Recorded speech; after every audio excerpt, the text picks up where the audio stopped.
সবুজে ঘেরা প্রকৃতি, সমুদ্র, মনোরম পরিবেশের সাথে রয়েছে সুইমিং পুল। এমনই এক রিসর্টে আপনাদের আজ নিয়ে যাব।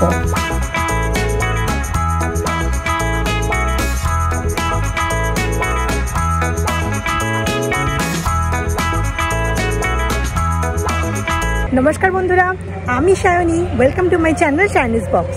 আজকে চলে এসেছি নতুন একটা ভিডিও নিয়ে। তাজপুরের ক্রিস্টি রিসর্ট।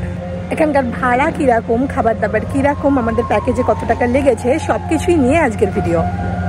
কলকাতা থেকে পৌঁছাতে 4.5 ঘন্টা থেকে 5 ঘন্টা সময় লাগবে। আমরা কলকাতা থেকে বিদ্যাসাগর সেতু পেরিয়ে ন্যাশনাল হাইওয়ে 16 ধরে পৌঁছে যাই কোলাঘাট। তারপর কোলাঘাট থেকে নন্দকুমার হয়ে আমরা পৌঁছে যাই তাজপুর। বাসে যেতে চাইলে ধর্মতলা বাস স্ট্যান্ড থেকে বাসে পৌঁছে যান বালিশাই। রাস্তার কন্ডিশন কিন্তু বেশ ভালো। আমরা রিসর্টের ভিতরে পার্কিং এর বেশ অনেক বড় জায়গা রয়েছে। ক্রিস্টি রিসর্টের ফোন নাম্বার আমি স্ক্রিনে দিয়ে রাখলাম। আমরা এসেছিলাম এখানে হোলির সময়।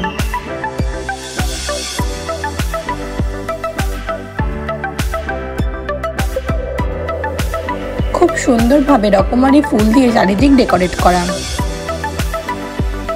ভেতরে ঢুকেই ডান দিকে reception area. Check in time দুপুর 12টা এবং চেক আউট টাইম পরের দিন সকাল 11টা।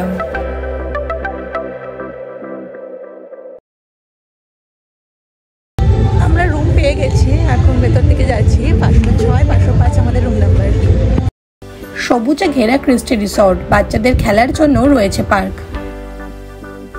কটেজের ভাড়া 2800, ডিলাক্স রুমের ভাড়া 3500, সুপার ডিলাক্স রুমের ভাড়া 4400 টাকা। ডরমেটরিও রয়েছে, সেখানে একসাথে আপনারা 12 জন থাকতে পারেন। ভাড়া নেবে 11,000। আপনাদের জানিয়ে রাখি, এই রিসর্ট কিন্তু পেট ফ্রেন্ডলি রিসর্ট। ক্রিস্টি রিসর্টের মেন অ্যাট্রাকশন হলো এই সুইমিং পুল। আমরা নিয়েছিলাম কটেজ রুম।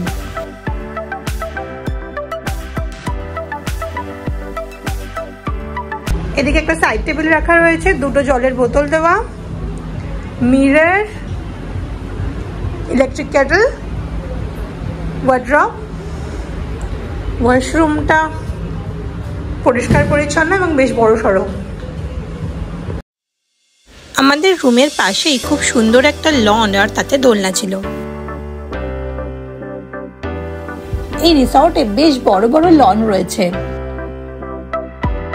বাচ্চাদের জন্য কিন্তু প্রচুর অ্যাক্টিভিটির ব্যবস্থা রয়েছে।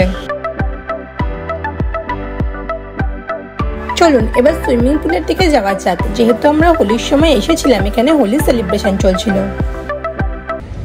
যেহেতু হোলির সিজন, এই বিশেষ বিশেষ সিজনে কিন্তু প্যাকেজ সিস্টেম থাকে। অন্য সময় আসলে আপনারা প্যাকেজ নাও নিতে পারেন, কিন্তু এখন কিন্তু হোলির সিজন বা বিশেষ বিশেষ অনুষ্ঠানে প্যাকেজ আপনাদের নিতেই হবে।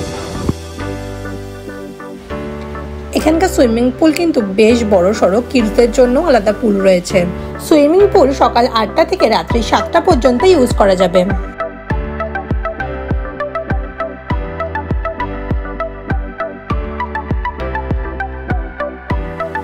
আমাদের প্যাকেজের মধ্যে ব্রেকফাস্ট, লাঞ্চ, স্ন্যাক্স, ডিনার, এছাড়াও হোলি সেলিব্রেশনে যে সমস্ত এক্সট্রা খাবার ছিল সমস্ত কিছু ইনক্লুড ছিল। প্রথমেই ওয়েলকাম ড্রিঙ্কস দেওয়া হয়েছিল, সাথে ছিল আমুদি মাছ ভাজা, চিকেন পকোড়া, ভেজ পকোড়া।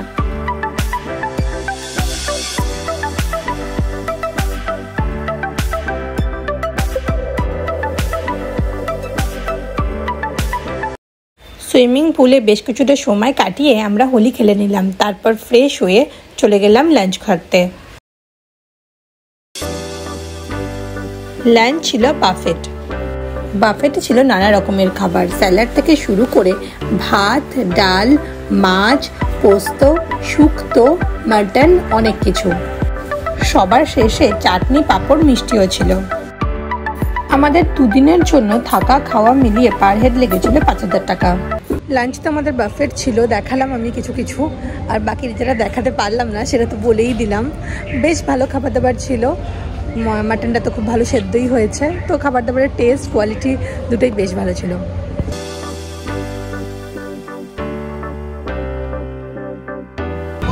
সন্ধ্যে স্ন্যাক্স আমাদের চলে এসেছে, টেবিলে নিয়ে সবাই বসে পড়েছি। প্রচুর আইটেম, এখন স্ন্যাক্স খেয়ে দেখি ডিনারটা কীরকম করতে পারি। স্ন্যাক্সে ছিল স্যুপ, চিকেন কাবাব, ফিশ ফিঙ্গার, ফ্রেঞ্চ ফ্রাই আর ছিল আলু কাবলি।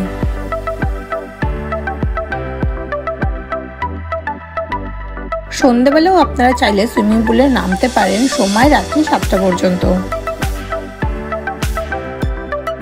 এরপর চলে আসলাম ডিনার করতে। ডিনারেও ছিল প্রচুর আইটেম। রাত্রিবেলাও নানা রকমের খাবার ছিল, ভাত, রুটি, মাছ, পনির, চিকেন, এছাড়াও ছিল ডাল, ভেন্ডি সবজি, লাস্টে ছিল চাটনি, পাঁপড়, মিষ্টি, আইসক্রিম।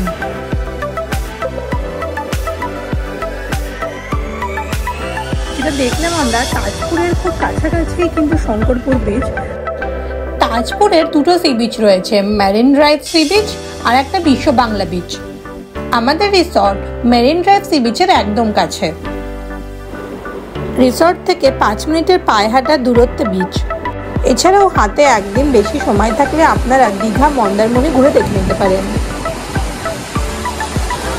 এই যে এখানে বসার জায়গাগুলো, একদম উপর থেকে বসে বসে সমুদ্র এনজয় করতে পারবেন।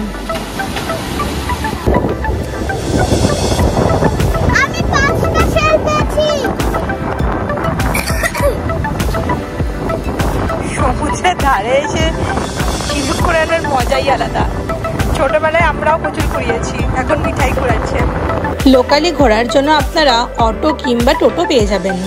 আজকে আমাদের লাস্ট ডে, আমরা ব্রেকফাস্ট সেরে চেক আউট করবো। 11টার সময় চেক আউট। পুরো ভিডিওটা কেমন লাগলো আমাকে কিন্তু কমেন্ট বক্সে অবশ্যই জানাবেন। যদি ভালো লাগে প্লিজ একটা লাইক করে দেবেন আর সাবস্ক্রাইব করে আমাকে সাপোর্ট করবেন।